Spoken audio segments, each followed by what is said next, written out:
The difference between getting the shot and missing it usually isn't your gear. More often than not, it's recognizing the problem in front of you and knowing how to solve it. Steve from Backcountry Gallery here, and today I'm going to show you 7 real wildlife photos, the problems I faced in the field, and the Fieldcraft that helped me come home with a shot. Along the way, you'll learn how to recognize these situations in your own photography and how to solve them before they cost you the photo. Let's jump in. The problems. The shot didn't exist yet, and it was dark. The challenge with this shot was that the heron was pacing around in thick vegetation while wrestling with a snake, and there wasn't a clean shot in sight. To make matters worse, it was slightly downslope for me, and I had little doubt that if I tried to get closer, he'd take the snake and just fly away. So I had to work with what I had. There was a small opening, and if the heron walked past it, I'd have the shot. If not, I was out of luck. I got as low as I could without heading downhill, which put me at about eye level, fortunately. Now, I knew if he walked past the opening, he wasn't going to stop.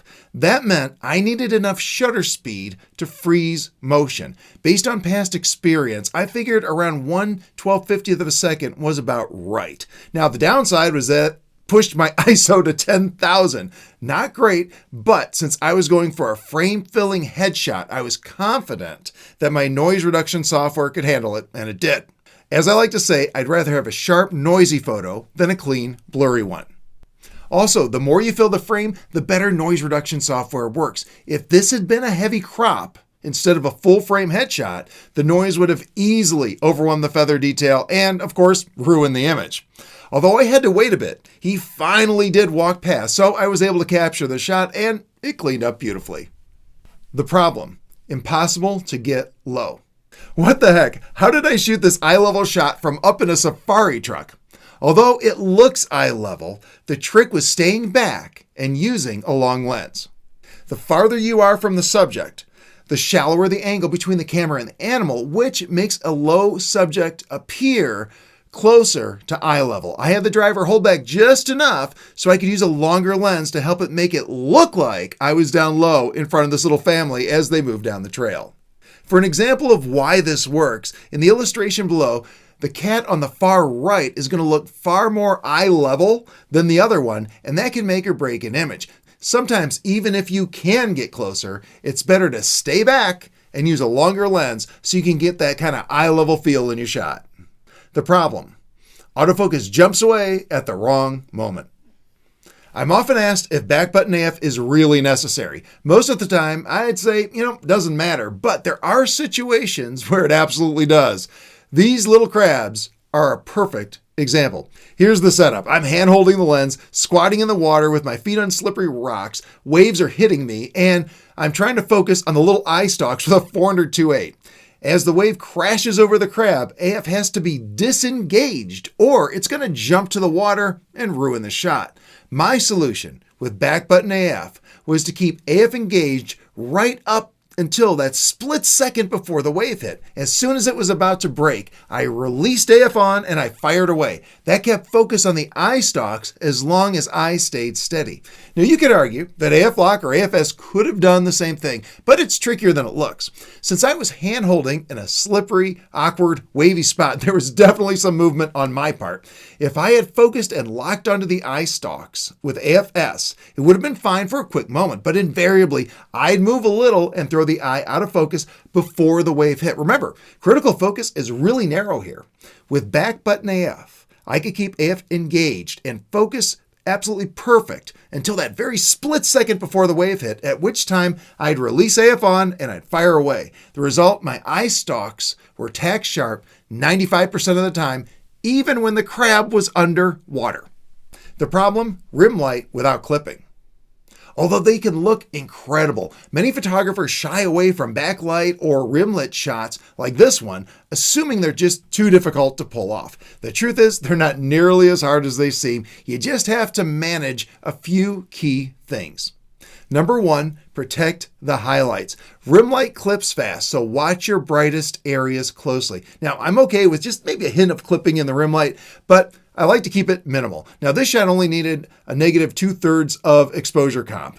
Although 1 to 2 stops of underexposure isn't unusual for a backlit or rimlit shot, and highlight weighted metering can actually help here. Number 2, you got to watch your angle. Small changes in position can make a big difference with rim light. A slight move left or right can completely change how the light wraps around your subject. Number 3, you got to keep ISO as low as possible. Lower ISO gives you more flexibility. It lets you underexpose to protect the highlights and then lift those shadows, lift that subject in post without introducing excessive noise. And number 4, look for a darker background. A darker background helps rim light and backlight really stand out and keeps the image from appearing too washed out. The problem: the obvious shot was boring. The key to this shot is one of my favorite field rules. You don't have to include all of the animal. Although I could have easily just done a full body shot with this Galapagos tortoise, that seemed boring. I wanted something that felt a little more intimate and interesting. To get the low perspective, I used the rear LCD and held the camera just above the grass. I placed a small tracking AF area directly on the eye, and once focus locked on, I started shooting whenever he was in position. Now, even if your camera can't specifically recognize an eye on a subject like this, most tracking systems, such as Nikon's 3D tracking for instance, will generally stick to the eye if that's where you start, at least for a few moments. In this case, Sony recognized the eye automatically, which made things a lot easier on me. The toughest part was actually the composition. One of the most surprising things about photographing tortoises is that they move more than you'd expect, and close-up compositions like this can be surprisingly challenging. I lined myself up so the head would fall neatly between the front legs, and then I fired short bursts whenever the pose looked promising. Out of all the frames, this one was my favorite. The problem: capturing the rain. I love photographing wildlife in the rain, like this young zebra, but it's not as straightforward as it looks. Here are some critical tips, and by the way, this works for snow too. Number 1, drop your shutter speed so the raindrops look more like streaks than points. I usually work between 1/60th and 1/200th of a second, but experiment and see what works well for you. For active subjects, this goes out the window, of course, but for more static targets, it's great. Number 2, look for a darker background. Raindrops disappear against bright tones. Position yourself for a middle tone or preferably darker background. Number 3, subject detection is fine as long as it's going to stay locked onto the eye. Otherwise, just use single point AF and keep it on the eye yourself. Number 4, shoot a lot of frames. Since a sharp raindrop in front of the eye can actually ruin the image, and a badly placed drop can make the eye look soft. Number 5, shoot wide open to give the photo a misty feel and help the raindrops separate from the background. And 6, of course, protect your gear. The problems: metering and keeping the camera dry. This image relied on 2 key field techniques. First, exposure. When you're photographing large areas of white, whether it's water, waves, or snow, your meter will try to underexpose the scene and pull everything towards middle gray. The light here was even, but the background brightness varied slightly, so I switched to full manual mode and increased exposure by about 1 1/3 stops above what the camera was recommending. Second, perspective. The low shooting angle here was critical for the success of the image. This was another situation where I used the rear LCD with subject recognition, and if you want to learn more about that, I have a YouTube video I posted not too long ago that can help you. And I used that to get down low. Now, the big advantage was that since I was standing in the actual surf, using the LCD allowed me to monitor the incoming waves while keeping the camera safely above the water. It's just too easy to get swamped if your eye is to the viewfinder in that scenario.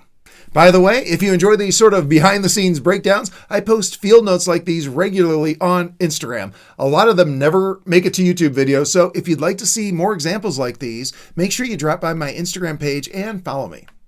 And again, let me know in the comments if you'd like to see more videos in this kind of format down the road, and remember to share it with your friends. As always, remember to like and subscribe, and thank you so much for watching. Have a great day.